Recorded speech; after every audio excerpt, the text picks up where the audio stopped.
给你我们就回家休息啦，因为下雨吗？对，我害怕下雨。你放心，我们这个制作团队是风雨不改，一定要去找美食。 OK， 来上车再说。我们上车再说吧。走走走。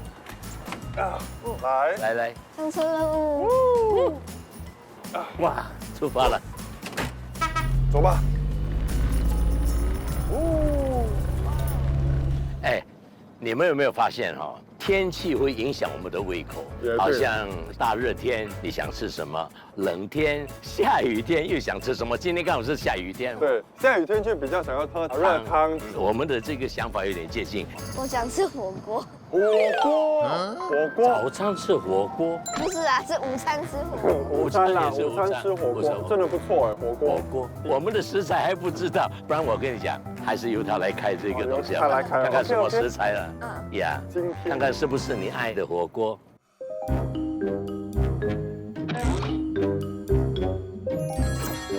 哦，这个是哇，猪八戒啊，我是要讲猪八戒。你懂吗？你懂这个是什么吗？猪八戒拿。对，猪八戒拿着那个。我跟你讲，比较接近我们的热腾腾的汤。有吗？汤有用这个吗？肉骨茶，猪肉啊，猪八戒被杀的时候剩下这个，我们的制作单位拿回来。哇，也有可能哇，他们呢？肉骨茶。这是他们自己做的，这个哇，真的很用心哦。你看，这个是自己做的，还有那个牙签这样放进去哦。很有创意。如果吃肉骨茶，你会喜欢吗？我觉得是肉骨茶，有机会有可能就是肉骨茶。比较出名的有2种，一种是比较浓的汤，深色的福建的，还有一种是比较清的胡椒味的，是我们潮州人的。哦，你喜欢吃哪一种？我比较喜欢那个胡椒味的。还有一个地方马来西亚的啊，对，还有药材的。我上次就去巴生吃那里的肉骨茶。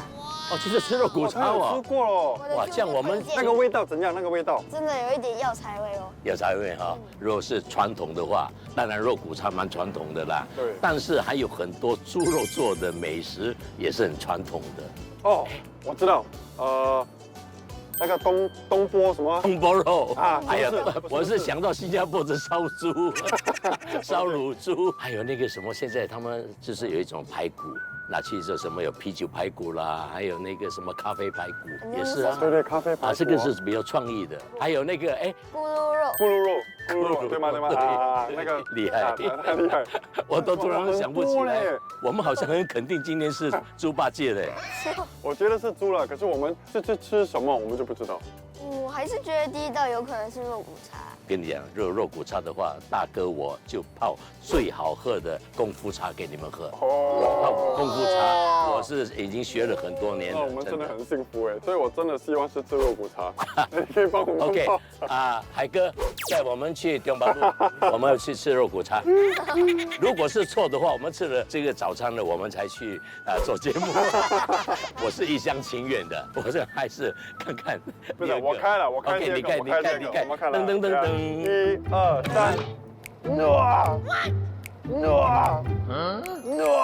啊，这个是黑黑的一段，哎，不是我跟你讲，醋还是什么？猪脚醋。他讲猪脚醋，我就觉得好像是卤猪脚。我不懂是不是猪脚醋了，可是我吃的跟看到的现在让我想到就是猪脚醋。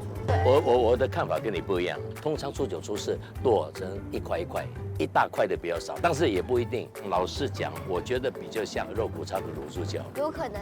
是通常我们去肉骨茶的店都有，对。你们知道哈，猪脚也就原蹄，那么前面的呢叫做猪手，后面叫猪脚。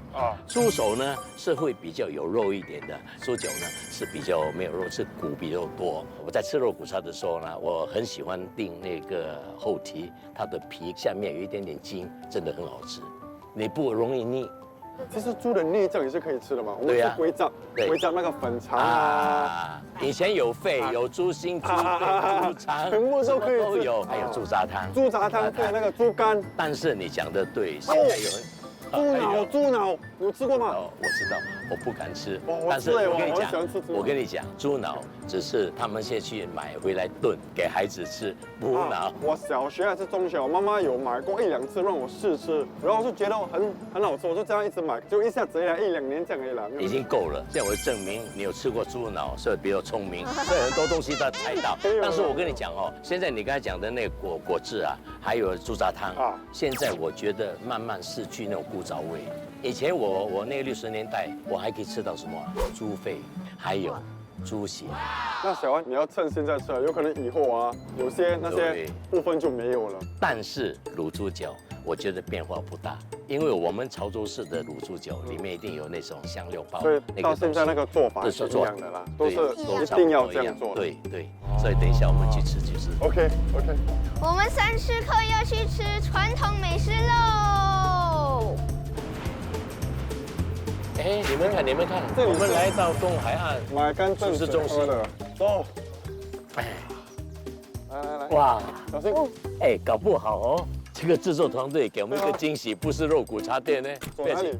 这边呢？这边。不过以前我记得好像有一家卖肉骨茶的，进去看看。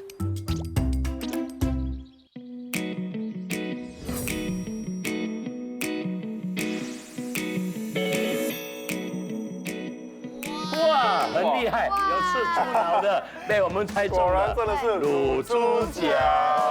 而且还准备了汤哦，还有很多小菜哦。但你们看，我们现在桌上有2碗这个卤猪脚，你们看有什么不一样？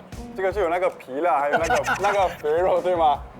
这个人家没有皮，所以应该就是瘦肉。这是我吃猪脚的时候，我比较喜欢吃这种，我喜欢吃那个皮。我警告你，这一碗小碗，你不要跟我争。我可以 share 了。对呀，问题是他比较喜欢这个，还是比较喜欢那个那我还是喜欢瘦肉的，你们2个抢就好。我们龙江包。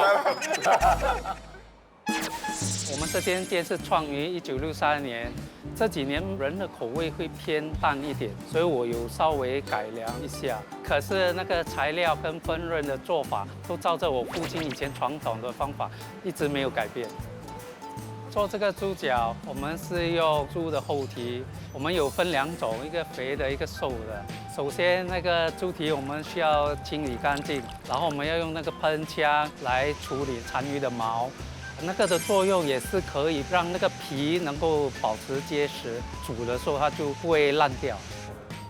哇，那个皮不是拉不开的那个，对，它是这样按下去的时候直接就出来了，真的很嫩，而且吃下去的时候哦，你不会觉得很腻，而且在咀嚼的时候，你会觉得它很 Q 弹。我是觉得比较绵，你看用力一压的话就分开了，对，所以你看吃起来真的是很可口，这个应该卤到很入味了。 对不对？对。我可以拿多一点这个酱汁吗？酱汁哦，要不要刚刚好。这边，他很会吃，他那个瘦肉配饭又不会太咸。对呀。那个瘦肉是比较香，咸度也刚刚好。因为如果太咸的话，我就会有一点腻。因为它卤得很够味，我跟你讲。就是因为你说的，它卤得很够味。我在吃那个瘦肉的时候，越咬那个汁里头的那个味道就会出来，那个肉已经有吸收到那个卤汁，所以就非常。给观众看一下就知道了，因为这真的很入味的。我们这个卤汁也是特别调配的。 把那个八角、丁香、茴香，我们的秘方跟酱油泡制1天。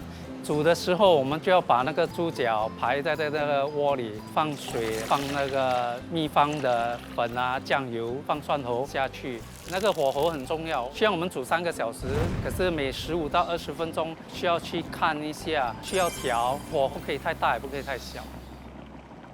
哇，你看，真的是那个肉汁直接出来了。对呀，最好吃的就是这个。这个是那个蹄筋，不好意思哈。这是对我们人的筋会有帮助，是不是？你吃到津津有味。你看，这个筋，就吃到津津有味。但是你说我。 吃不吃的对这个我的酒力有帮助是吗？对，你看我的上下车还可以吗？你70岁还可以啊？果然这里要吃多一点，果然看得出你是非常喜欢吃。OK 了，不要讲我不够乖，我准备了那个 wet tissue， 你吃了之后可以擦你的手。我很爱你，做了几期之后我开始爱上你了。没有，我爱上你真有孝心，敬老尊贤是吗？ 你会不会觉得是哎，这个有皮的、有白肉的，真的是很不错。我下次会尝一下。不用下次，我现在找给你，我看看有没有这边还有没有。爷爷帮你找。试一下有皮的，跟瘦肉是不是有不一样的感觉？这个真的是入口即化，不错是吗？OK， 不要忘了，我们还有很多小菜，而且猪的内脏。小安，你敢吃内脏吗？大肠吗？啊，要我再教你。你有吃过龟掌吗？不在，有啊。有没可我有？不吃那个内不脏。叫内脏哦。猪里面有很多肠，你知道吗？有粉肠对，还有小肠，很多种哎。小花，你要不要 try？一个就好。嗯，你试试看。啊，它其实里面是软软的，还好吗？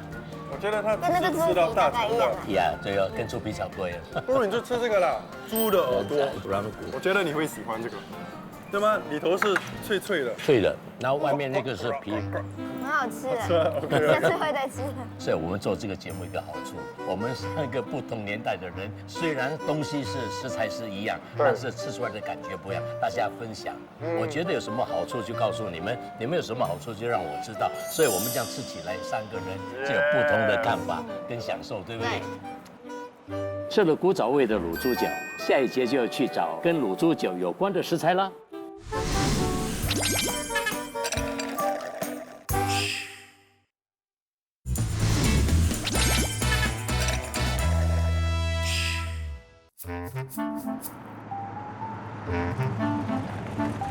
哇哦，原来制作组是安排我们来这里哦。啊，你来过这里啊？有来过1次啦，可是巧合啦，因为拍节目的时候呢，有来过这里，所以今天呢，就由我来带你们大开眼界。哎呀，那你是老马识途带路吗？好，来，我是马哥。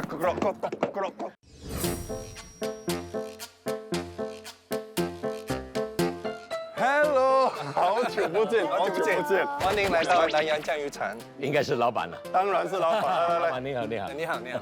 跟他 shake hand。然后这边为什么很特别呢？我们坚持用一个古法传统的方式来天然酿造酱油。啊，所以我们会来到这里。所以今天呢，我们会去看什么？我们会看整个过程，怎么用手工的方式来制造酱油。哇，那走吧。 OK，那我们就去了，我们去。谢谢。来，来，看一下我们的这个铁的缸，这先把黄豆放进去，再放水泡软的时候，大概1个钟，我们再蒸。所以这个是已经蒸好了啦。对，这个缸蒸好了。那你们会在这里蒸多久？我们会在里面蒸45分钟，蒸到它熟很软的时候，再把它倒出来，那这个一共能容纳多少公斤的黄豆？大概1吨的。 1吨很重哎，你们要怎么把它这样倒出来？来，我来 show 你。哦，可以，来，我们把这个推过来， OK，开始转。要怎么转？这样，我怕我越帮越忙。对。哦，所以这个要直的放进去啦，对吗？呀，看它换直。所以要做些什么呢？要做，你要先戴上手套。哦因为我们接触到食物就要卫生。卫生。书生大哥，这种苦工就由我们年轻人来做吧。我早就已经放弃了，你没有看到吗？啊，你的头发要梳进去。对。哦，是机器这样按钮就可以了。还是有热度的哈。有。这个时候的这个温度大概有多少？徐老板？最高应该会到100多度。我就直接把它倒出来。老板，为什么不要直接按那个机器把全部这样一次过倒？开始可以，可是因为它在下面，它就会凝固在一起，给它冷却后，我们才能够做下一步。哦。所以我们也是要跟它闪过来，不然它就把它铺平，对吗？对。没有，这样上热比较快吗？对。呀，大功告成。耶！我们就把它移过去。小心啊！看，来，1、2、3，哇，1、2、3 ，OK。啊，许老板，这个黄豆要降温多长的时间才可以进行下一个步骤？我们现在要等大概45分钟的时间，放风扇给它吹，给它冷却，因为太烧不能做下一步。那在等的当我们去喝咖啡了。来，哦，真的去喝咖啡啊？还有别的东西？下一个地方，看哦，我们有下一个地方。OK。来这边，好，可以脱掉口罩了。哦，可以了。OK，哇，哎，这些是什么？这个呢是我们做给顾客量身定做的，叫 bespoke 的饭。所以呢，顾客可以挑选他们的材料，跟选择他们的甜度或咸度或鲜度。所以每一缸都是一个顾客买下的。比如说这个是用有机的黄豆、喜马拉雅的盐跟几号进缸的。经过那个过程。现在竟然有这种特制的酱油，这是世界第一家这样的服务。明白明白。看到这些豆吗？它已经在里面有大概8、9个月了，所以它的颜色已经深一点，它那个汁开始出来了。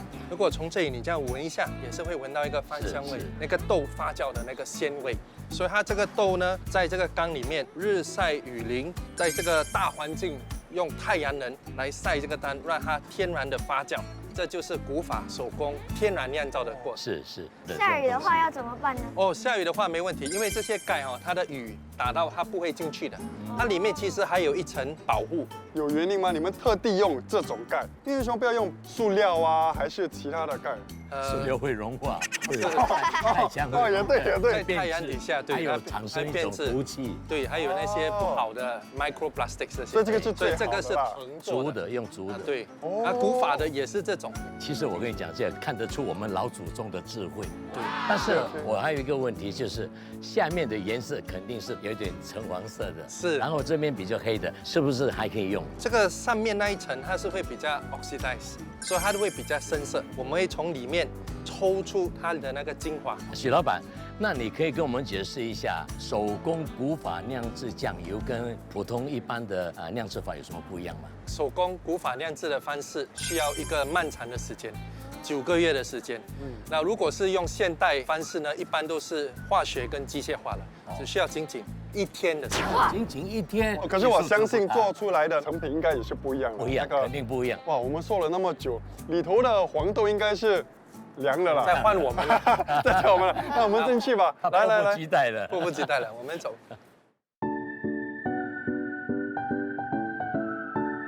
许老板，接下来就是这个豆冷却过后的步骤，对吗？对，我们就把它放在这个筛上面，然后呢再加2个材料，第一就是面粉，对，面粉，我就不懂，为什么要加这个面粉？对，这个面粉有助于那个发酵过程，所以那个酵母，那个菌种，所以你就加一点这个豆皮上面。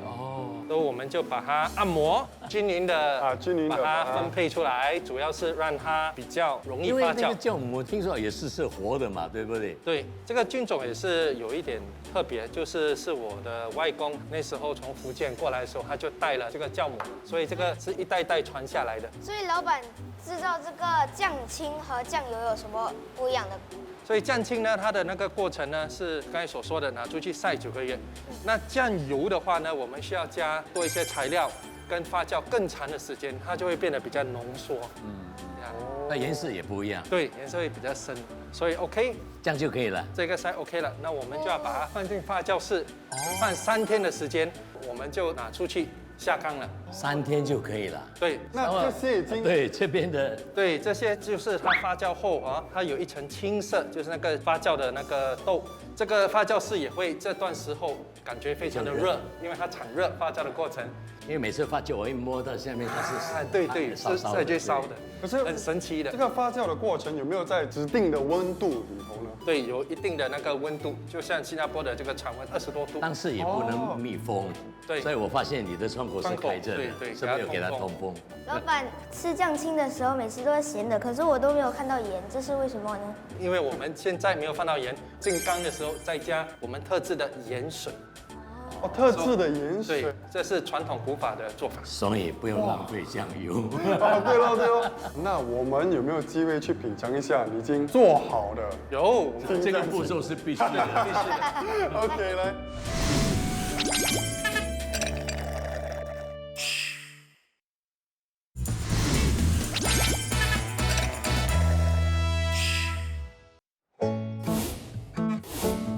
好，同学们，在你们的面前呢，你们会看到这个酱油还有酱青，你们知道它们的分别是什么吗？谢谢老师，我看还是请校长来解释比较好。欢迎来到我们的 Sauce Academy 酱学院。所以今天我们会做一点 sauce appreciation。那这里有哪几种的那个酱青跟酱油？这里有2种不一样的等级，这是优质的酱青，还有我们的陈年头抽。有陈就好。可是头抽就是它第一抽，是不是？对，头抽就是我们晒9个月后的第一抽。这个陈年头抽呢，就是我们9个月后我们再加晒12个月。哇！所以就是极品了。哇，是真的，这酿酒差不多一样啊。对，哇，这样我们真的很想要品尝一下，对吗？好，那我们先品尝这一下是酱青。对，首先闻一下，深深的关住眼睛闻，你会感觉到你的舌头里面会开始有口水了，那个味道，那个鲜味已经刺激到你的头脑，说，嘿，有好吃的东西。那你就现在就可以尝一点，尝的时候就让那个酱青从你的舌头的前方慢慢滚到后面去。我们真的是很少有机会这样品尝这个酱油，所以今天我在品尝之后就觉得真的到最后你会觉得整个口腔都有那个酱油的香味那，个豆香味。对，但是它不是太咸，不会太咸呀不会不会刚刚好不会太咸。这是我第一次这样品尝这个酱青，因为通常我们吃东西的时候就直接把酱青这样倒进去嘛，所以没有去想那么多。而且呢，今天这样慢慢品尝的时候，哇，真的很了解那个整个味道。所以我很欣赏你这个对联：民以食为天，食以酱为先。没有酱就没有办法使食物提味。就是这样的。所以呢，下一个我们要品尝的就是这个陈年的头抽。啊，你闻了过后，你就再给它填进去。它这个更纯，因为那个的香味是比较硬了一点点。是，对，这个好像很 peaceful 这样，是很纯。 peaceful 啊，很纯。所以你感受到分别对吗？啊吃得出分别。对。那小朋友，我现在想送你一样小样的东西，这就是可以带回去 DIY 在家酿酱油。这有黄豆，有盐。还有这个小缸，对吗？你就可以把我们今天所学的那整个步骤细心照顾哦。9个月的时间，你就会有自家酿的酱油了。你没有跟他拿那个最重要的是那个传统那个，你拿这个没有用哎，你要拿那个传统的那个方法秘密武器啊，对，其实这个秘密武器。我跟你讲，到他回家的时候变成黄豆一样，因为你没有给他酵母啊。是是是。在这里真的是要谢谢老板跟我们分享了那么多，谢谢。OK， 拿点东西，我们走了，快点。我把最重要的还有 pocket 拿在身边，谢谢老板。 9个月后见哦，拿回来啊。 9个月他开另外一家。好，来走。 OK， 哦哇，来，哇 ，OK， 哇，呀，哦。 哇，去到酱油厂哦，真的是看到很多东西，学到很多东西哦。是。可是说真的啦，因为我们吃东西一定要有酱油，可是太多也不好，太少也不好。要刚刚好的量。啊，所以我说啊，美食啊跟这些调味料呢是离不开关系的。哎，其实我发现哦，猪身上每一样东西每个部位啊都很有用处的。还有你们知道那个肥肉吗？对。我那个年代哦，我们常常会去卖猪肉的地方跟他买那个猪油，对，还会去把它加热，把它的油逼出来，然后拿来炒菜，很香，很好吃，而且那私下的猪油渣。 哇，这也是这样是很好吃，来炒东西啊，炒菜啊，或是煮汤，我都很喜欢。听你这么说，猪的每个部位都是能吃的哦。对呀，猪的尾巴呢？猪的尾巴还有猪尾巴，下面也放猪尾巴。啊？哦，对，它的是这样一节的啊，可以，我知道。每次我看到下面，因为你讲到下面刚刚好，我只是看到排骨啊，对，排骨，猪的尾巴啊，我这里看到，可是我没有去试过。有一种老款的福建面也是有卖，是啊。我改次我要去试一下。呀，猪头哎，猪鼻子这种有没有？哦，那个有啊，猪头肉。 我们操作猪头肉就是卖压的，它有那个连鼻子都在里面的那个，我不敢吃鼻子。我说你切猪鼻子下面这一部分，因为这部分没有太多肉，就是皮跟一些小的白肉，再加上瘦肉，是很好吃。真的是猪的每个部位都可以拿来吃。对啊，我听你这么说哦，猪的料理哦会有很多，你猜得到？我猜得到种类的菜肴。你以为只有你有吃猪脑啊？我猜第二道应该是跟猪有关系。当然，废话。可是应该是小朋友喜欢吃的，所以可能他们拿整头猪哦去炸。哎，不要！猪扒嘛，你不想吃咩？爆笑！哎，但是为什么今天不是你的创意的咩？是小孩子的啊？因为有可能是小孩子的，我是你的，你开小孩子先啊，你开了。 1、2、3。爆笑啊！线球，这是什么东西？这个是可以绑东西的。有什么是个猪肉丸？猪肉丸。 我跟你讲，猪网油啊？不是，猪网油。你有吃过猪网油啊？我听说过。我跟你讲，猪网油是这猪的横膈膜，就是你呼吸的时候，这个那个跟你的器官搁在一起，好像一张网这样。我们包甜品啊，好像鹅胸，就是包在那个上。对，是不是？这个不是。我在想有一种，那切开来把那个骨头拿掉，他们不懂就用这个线绑了去煮，然后变成冷冻菜来吃。还是一个很像一个球的东西包小起来朋友喜欢吃的，我觉得跟这个线有关，就是他用这个线把那个猪肉绑起来啊，然后放下去。对它那个小乳猪。不懂哎。哦，我等下把那个整只绑在那个棍上，然后拿去烤。你猪脑吃了没有用，如果是绑到去烤的话，那个真烧会断掉。我记得有时候就是有一个棍，然后插那个猪肉的，他们就会转圈圈，然后那个就会烧。可是跟那个是你要有关。没有，现在我们猜的跟他们离越来越远了。还有一线之差，一线之差。一线之差。哇，真的哇很难想，我想到很多了。我觉得是绑，不是绑的，就是一定是有捆起来的。啊。还有没有暗示？我们看一下了。没有。空空如也啊。其实我们都蛮聪明的。第一，下来这道小孩子的菜也是猪肉做的，肯定。第二，应该跟线有关系的。我猜这2样就够了，你们猜呢？我猜就是跟线跟猪有关系的哦。你想会是什么？想不到，想不到。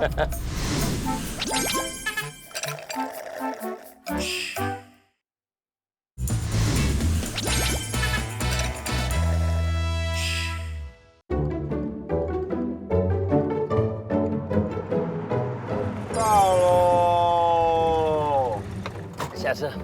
哦，没有猪，但有一条狗。哥哥。哎，跟我们一起去了。啊，跟我们一起去喽。我们今天会吃好吃的猪肉。好了，走了。哪里？这边。哇，哇，哇，金闪闪的，你看，哇金色的，金色的，哇，对吗？金色的。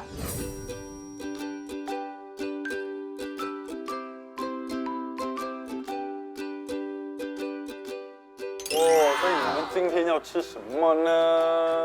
当然开始了。哦，哇，哇， Oh my god！ 哇，这个很大哦，好漂亮啊！哎，我闻到那个肉的香味，烤肉的香味，真的是烤肉香味。这个就是叫做 porchetta， 也就是意大利的烤肉卷。烤肉卷就是他把它那个肉卷起来之后呢，所以我们刚才有那个线，你看那个线的痕迹还在，对，可是他们把它剪掉。可是这个旁边的是做什么？不舍得切。就是这个也是他们用的是那个 pork belly， 里面应该是有放其他的馅料了。我这样看起来应该我看到有一些白肉跟瘦肉。我来切吧。来，你来切吧。哥哥，试试看。这个旁边的这个是什么？哦，这个是酱。这个是什么来 ？OK， 我在切的当儿呢，你去闻一下，你跟我讲是什么。闻不出你闻。哇，很脆哦！你听。哇，咔嚓咔嚓。的。你会发现它的分量很大，我看里面就是属于家庭装的了。哇，哇，里面很多。还有肉碎啊，牛肉啦，应该是牛肉。我应该把你的盘拿过来，怕这个一切开里面的那个香味就出来了，哇，很香，很香，超级香的，很多料，这个馅料很多，很丰富哎。哇，谢谢，我觉得2个人处理这个很大份。OK 了，这个整个给你了，有没有是这样？我就是 OK。你的好意我心领了，但是我们这个是要大家分享的，这是家庭装嘛。虽然我们3个人，但是吃不完，我觉得4、5个人，哇，这个切起来不容易的。4、5个人就应该可以。你切的时候你就感觉到了那个肉，哇，那个蛮结实的。咔嚓咔嚓。这个你看，哪里吃得完？你看，哇，他们放了很多那种那个香料啊。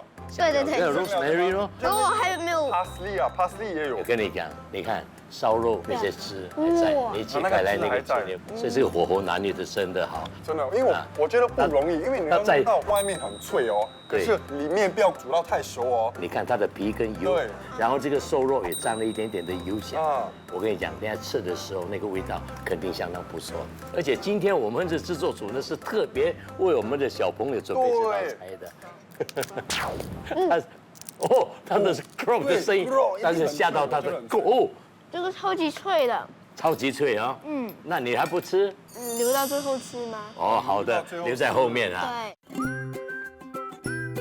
哇，你知道3层不同的口感，脆嫩滑。它有糖这个很像那个薯片一样，那个皮很脆，然后中间那层肉很嫩，然后吃到那个肥肉的时候很滑，很香啊，而且我觉得它炸出来那个味道不只是脆，而且它不会太硬。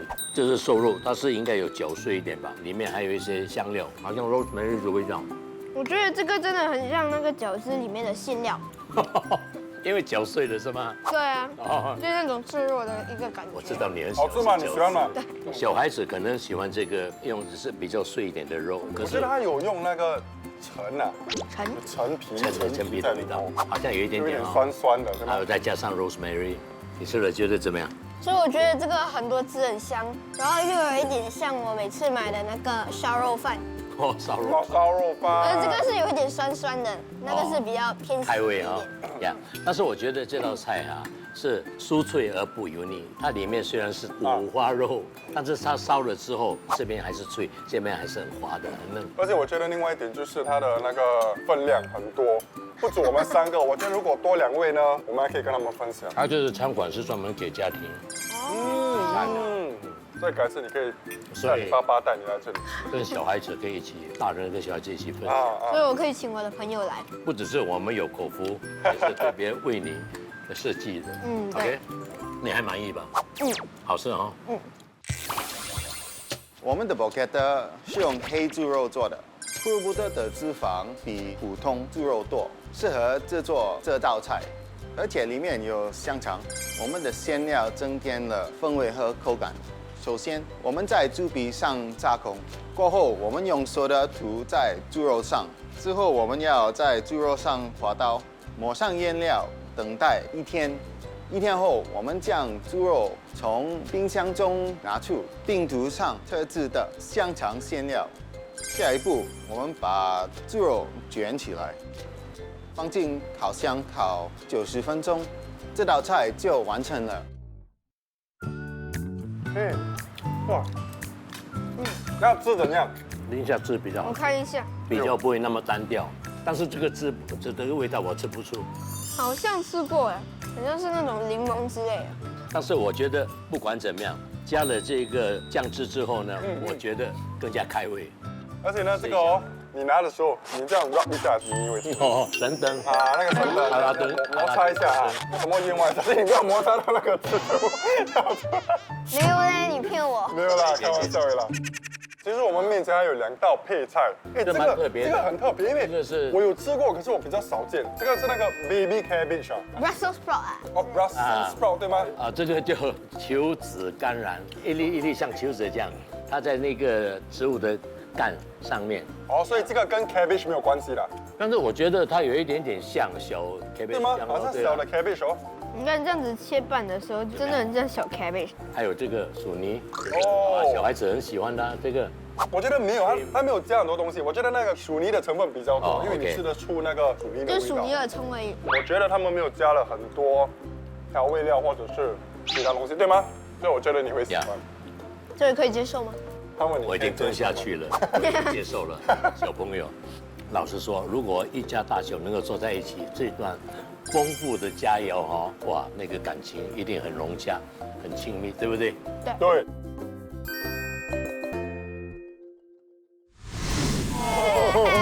哇，开心吗？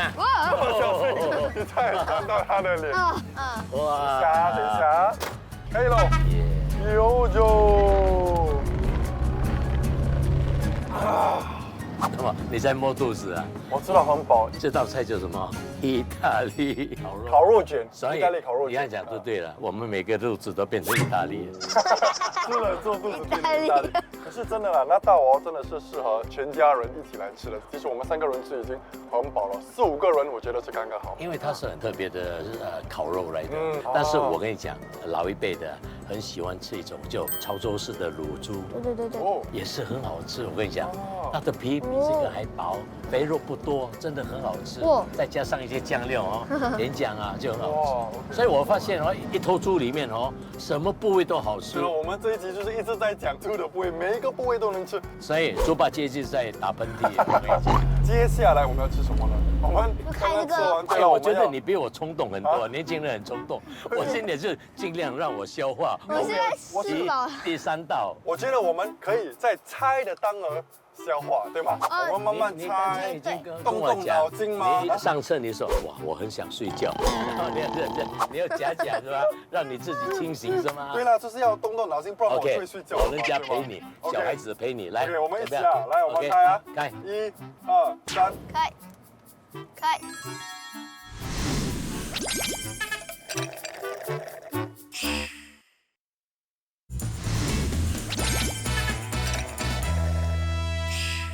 我们一起啊，来我们开啊，开。 1、2、3。开。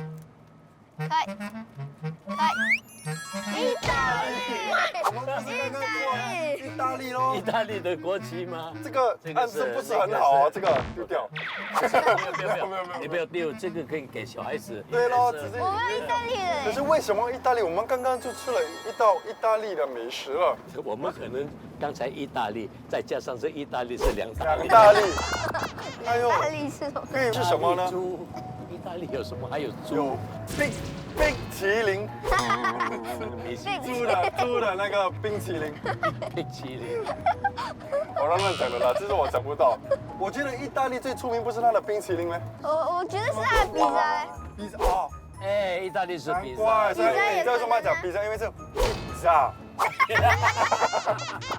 披萨用猪做出来的披萨。披萨。觉得有可能他猜的对披萨。我现在猜不到，现在轮到我冲动了。我们有没有第三个格子可以开？没有。 ice 意大利 cream 还有了那个 spaghetti 意啊。大利，spaghetti 对了。到猪肉嘞。我觉得猪肉的 spaghetti。意大利也是卖猪红酒，然后有可能拿那个猪我不会肉在。喝酒。我已经呆了。意大利哦，my pasta pizza。我们都讲到了红酒、 pasta 还有 pizza。哇，你看，猜中了。你看我们丽丽的脸，她也是吓到，没想到我们一转头就看到一个意大利的餐馆，而且还停在那边对哦。你看，她的脸是有一点遗憾的，被我们看到，我们是看到，因为每次我们是被蒙在鼓里的嘞。也这一次被我们看到哦。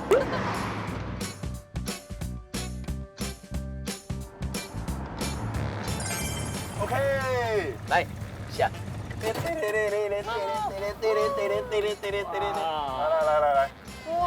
应该是在那边了。下一站了，我们去吧。好，走，来，走。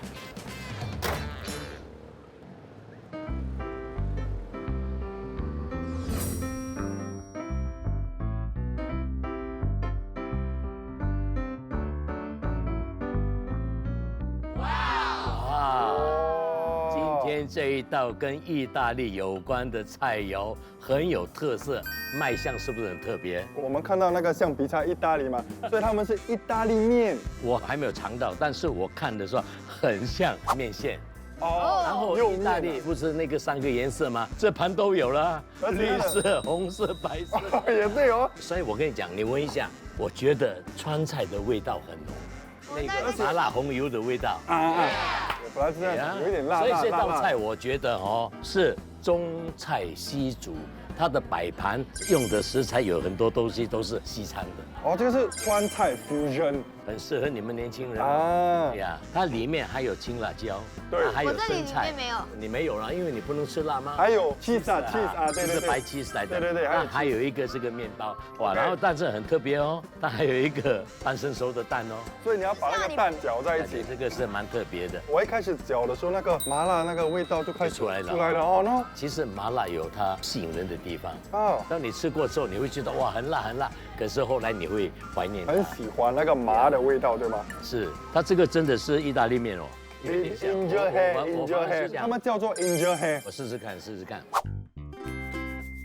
这个意大利面，我觉得它有点韧性，跟我们的这个面线真的有点不太一样。很特别，这个我是没有吃过，蛮香的。其实你说韧性也不会，因为我一咬的时候它是直接对，但是它这有一点那个像这弹性也很好。这个一咬就断了。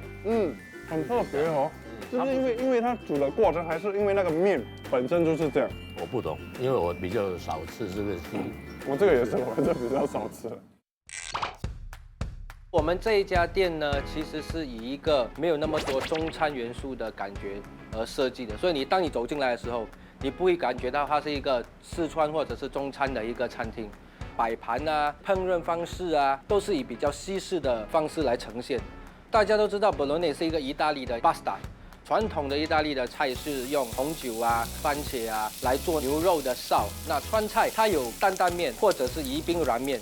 我们所要做的就是把猪肉臊跟牛肉兑换，变成是一个有东方形式的一个 Bolognese。那我们这边就加入了很多四川用的一些原材料。在我们的酱汁做的过程，会用我们自己10多种香料熬制而成的那个红油。西方注入的那个元素呢，就是用意大利的 Angel Hair Parmesan Cheese Onsen Egg 把它结合了起来。它这个其实跟这个肉的这个油掺在一起，真的很香哎。哦，那个肉碎是有一点咸咸的，对吗？我觉得有一个萝卜糕的味道，不懂为什么。萝卜糕？对，因为它现在是没有麻辣。是。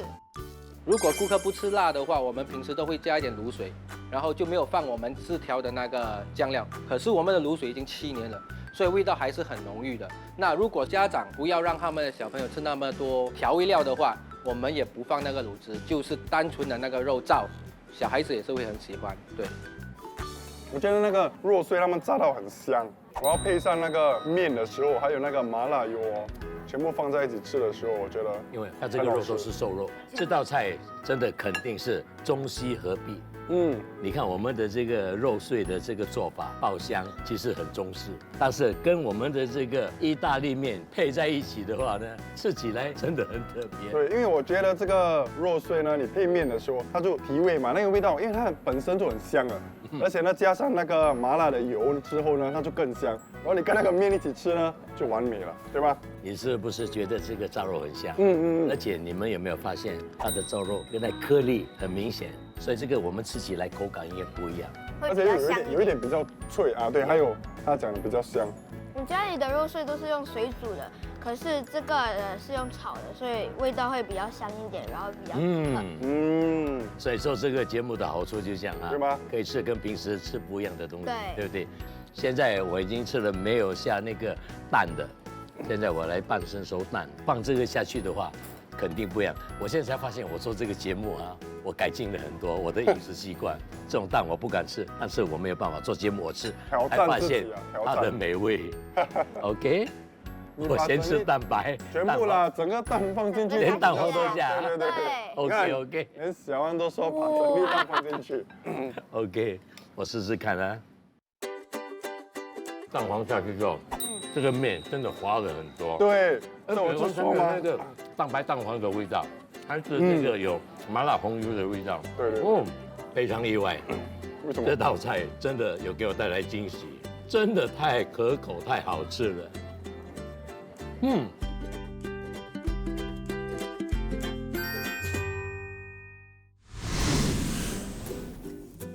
今天的3道菜，传统的卤猪脚，还有小朋友的那道意大利烤肉，其实我们都有机会尝试到的，所以我没有什么惊喜，反而是第3道那个肉酱意大利面，我蛮喜欢有惊喜哦。我没想到你会选那道哦，为什么你会选那道？因为我跟你讲，里面的 cheese， 对，还有那个半生熟的蛋，都是我不敢吃的。可是做这个节目，今天我竟然大胆的去吃，哇，真的很好吃，全部混合在一起，那种 cheese 跟那个滑软软的鸡蛋的那种恐惧感，所以我今天有突破。哇 ，OK， 那小安呢？我觉得我会喜欢那个 Borgata 的那一道。他喜欢那个意大利烤肉卷哦 ，Borgata 为什么？是他的吗？因为那个皮很脆，然后那个小碎肉很香，然后我也喜欢那个 rosemary 的香味。哇，他很厉害吃哦。对啊，所以那个厨师的用心真的是对，没有辜负掉了，他都有吃到。对，如果是我的话，我会选第1道，就是那个卤猪脚。哦，对，这一次吃的时候，还有加上你跟我解释，哇，那个卤猪脚那个筋啊这些哦，很多东西我没有去注意到。然后吃的当然呢那个肥肉啊，有谁可以抵挡这个肥肉的诱惑？所以我越吃哦，哇，越喜欢，真的是 love it。我跟你讲，我很后悔在节目中让大吃，这种丑态竟然给你学到，你觉得真的很好吃啊？我真的觉得很好吃。你不要跟我抢哦。不会啊，改次还是会让你先。那你们期待下星期我们要吃什么吗？很期待。那我们3、4、课下星期见。见。